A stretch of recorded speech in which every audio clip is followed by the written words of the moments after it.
Saturn. Alright, so Michael, you're the one organizing the events. You want to close the door? Yeah, sure. Ouais, ferme la porte. You should say it louder too. Alright. Like a newscaster. My Ok, opinion. tu me dis quand tu tournes. Moi, j'ai pas arrêté.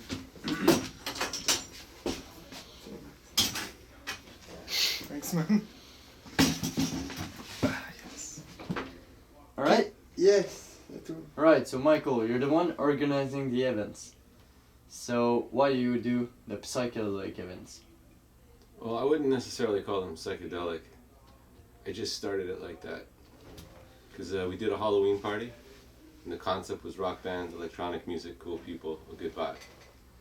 And then I had this idea that to escape evil and negativity, you had to go deep as possible with your thoughts so that nobody could catch up with you.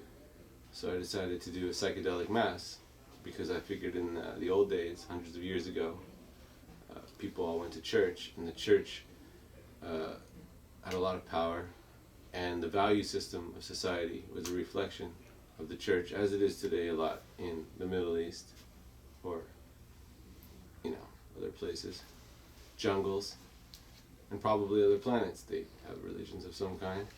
So I thought, fuck it, have a psychedelic mass, you know, trippy shit, art, interesting music, interesting DJs, interesting people.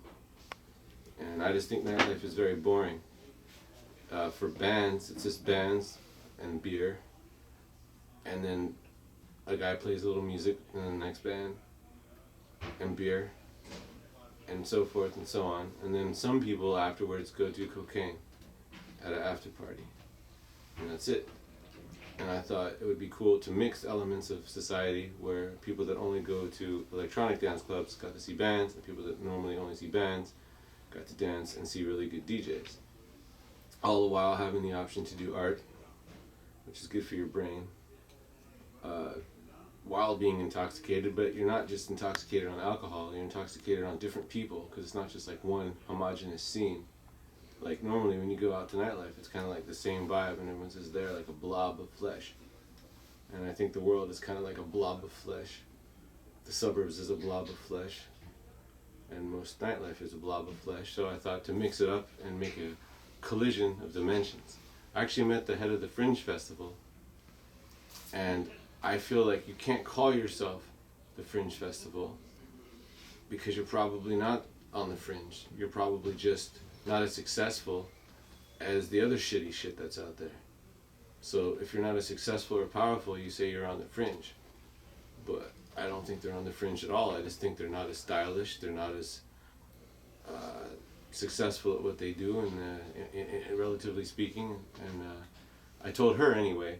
She asked me what it was. I said it's a collision of dimensions, and she looked at me like I was insane.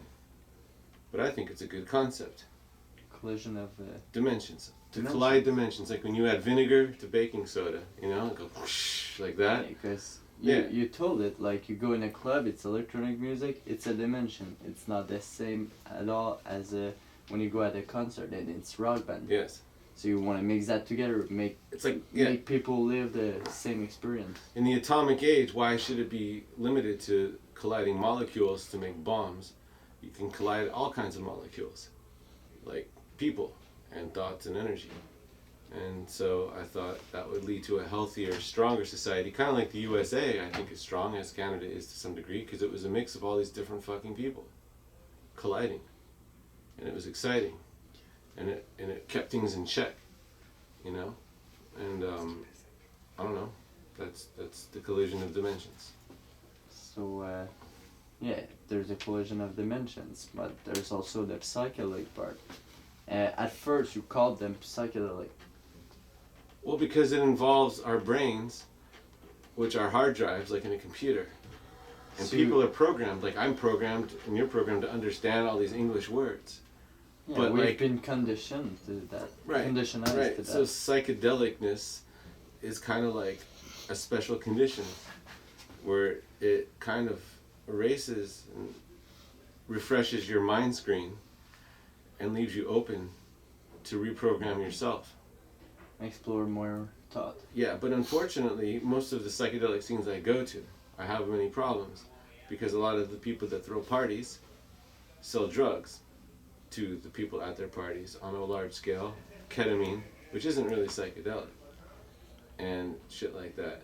And I think that they are, in their own way, institutional because they all kind of have the same vibe. You know, they dress kind of hippie and they act kind of Because hippie. exactly, the psychedelic is not only about the drugs, it's about a mind state. But I find generally the psychedelic mind state is lazy, flaky, ineffective, and they really do lack with personal hygiene. They smell. A lot of these people, they don't smell good. They don't shower. They don't take care of Yeah, I themselves. don't think you have that, because psychedelic just being mind manifesting, so just different mind of state. You But can but do many some people yoga. at raves and all these people, they don't smell that good. Yeah, but It's true. yeah, but they don't believe in washing themselves because society told them to wash themselves. So you think it's on purpose, like a fuck you. No, it's not a fuck you. They just don't think about it. They just don't see the point of washing themselves because somebody tell them wash yourself. So you'll be But clean I and think if don't you're smell. enlightened and you have a higher consciousness, you will want to be clean and not smell. It feels good when you take a shower, doesn't it? Yeah, it You know, when feels you take a good. shower, it's like everything feels a little better. You know, because you wash off all the particles or whatever you've accumulated. So if you're really enlightened, so psychedelic can lead to enlightenment, but generally I just think it leads to people getting high, So like being entertained, recreational use. recreational. But I think learning and kicking ass and doing shit is fun. But a lot of people think fun is just sitting around getting fucked up. So you gotta see the recreational side in the, like, well, what do you call it? Your events. If it's not recreational. Well, if you do art, you're using your brain. If you have people on stage talking about shit, you're questioning things or listening to people question things and using your brain. I want to get more information. I haven't achieved that yet. Where people have stuff on tables. I've done that before, once a long time ago, where they had DVDs on 9/11 being an inside job and GMO foods, and there were people that never get into this shit, going, "Oh, whoa, what's that?" and like taking stuff and putting it in their bags. So that was cool, and attracting a good vibe by picking DJs and bands that have a good vibe, that aren't fake. Like you can see, you know, when people are fake, or they're not as great or as cool as other artists. So Like Nickelback or the Beatles. You know what I mean? Like that's as extreme, but you can tell that they're two different animals. So if I had a party, I would never let Nickelback play there. I would let the Beatles play there. It's gonna have a better vibe. It's just common sense. So it's all about cultural. Cultural is a mix of political and art and the human being that we are. Cool people. Yeah, cool people are people, but not everybody is cool. But Right, but cool people generally come to these parties.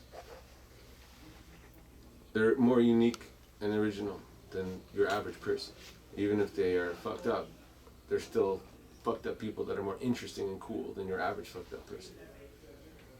And there's good people who all have their limitations, but they like the idea of something better. So these parties is the idea of something better, but it isn't something better. it doesn't. No.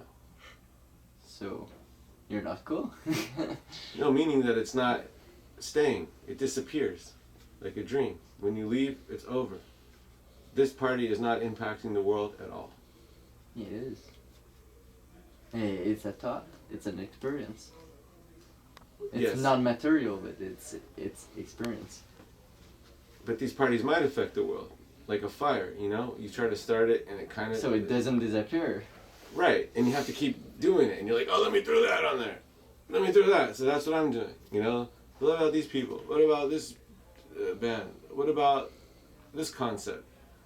I have, you know, ideas all the time. It's like rehearsal. Like, you just keep doing it. So, well, what did you bring you to do events like that? Psychedelic? Or it No, was I just a figured thought when like people that? go out, there should be a psychedelic element. But a lot of the psychedelic scene things is all psychedelic. You know what I mean? Like porn. Like double penetration porn versus having a relationship, talking, laughing together, experiencing culture together. Or you could just watch double penetration porn. And so I think that a lot of psychedelic events are just double penetration porn. Because they're just fucked up, tripped out. They all got the long dreadlocks and the this and the that and ooh, like, you know. It's all the same. Double penetration porn. So what differentiates you from other rave events that call them psychedelic? Is because there's a psychedelic spice. So it's Like, not it's- all about psychedelic. You've got eel, you've got rice, you've got seaweed wrapped around it, you've got pickled ginger, you've got wasabi, the green stuff, spicy stuff, and then you've got some soy sauce. That's the psychedelic sauce. And the soy sauce really helps bring out the flavor. And the soy sauce, this really completes the whole picture. But it's not all soy sauce. And I think that a lot of these psychedelic events are all soy sauce. So And it's like cool. They're not corporate types of people. They're not too materialistic, but they are materialistic. They want And- ketamine. They want fucking weird pants that look too big. They want to take trips to BC, to take more drugs.